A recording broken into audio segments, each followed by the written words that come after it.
Necron Tomb Stalker and Tomb Sentinel Tactics. Time for some more Forge World Necrons. Necrons!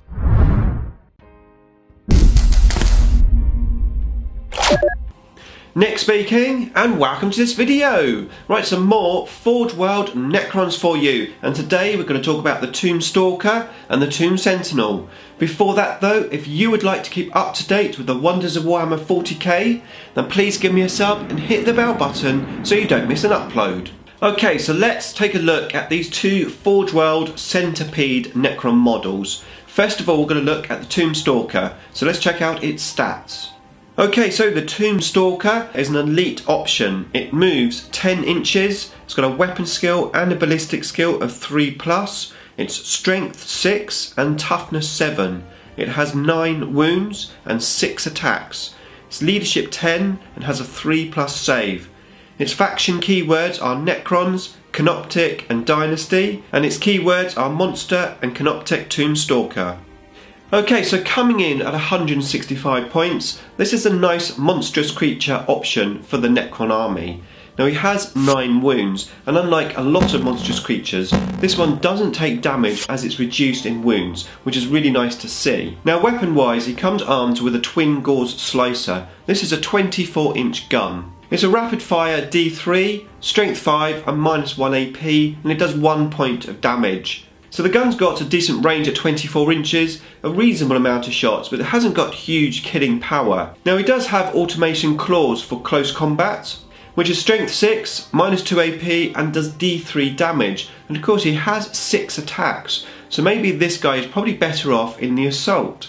Now this is backed up by his special rule, phase tunnelling. This basically is a reserve rule, so you can hold him in reserve and bring him in on your turn more than 9 inches away from your enemy. So you can get pretty close, allowing you to shoot and obviously use your assault ability.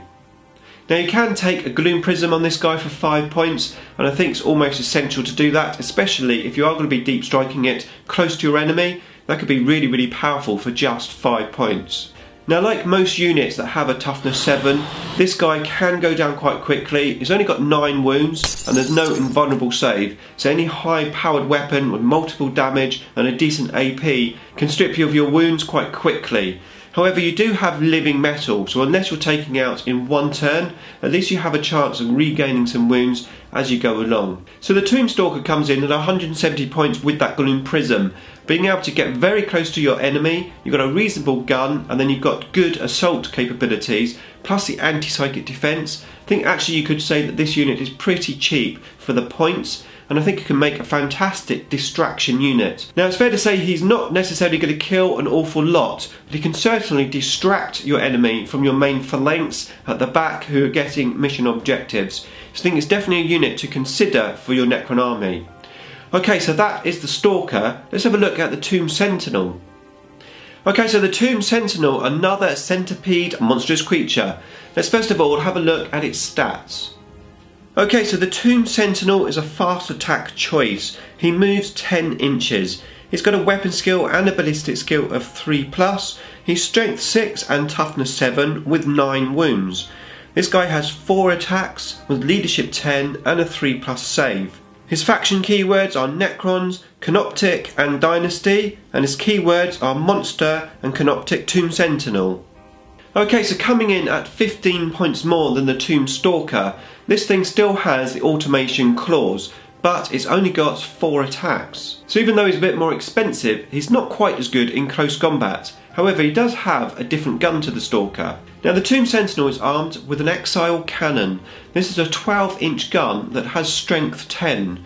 It does D6 amount of shots. It's -4 AP and it does 3 damage. What, no random wounds? Yes, 3 damage, not D3, not D6, 3, a straight 3. So he does have a really good gun, although it's only 12 inches. However, he does still have phase tunnelling, so you can hold him in reserve, deep strike him more than 9 inches away from your enemy to get within 12 inches, and then shoot that nasty gun. And of course you do have the option to assault, and he's not bad in assault, even though not quite as good as the Stalker. Now luckily he also can take the Gloom Prism for 5 points, and indeed he also has living metal. So it's fair to say for an extra 15 points I think this guy is the one to go for out of the two.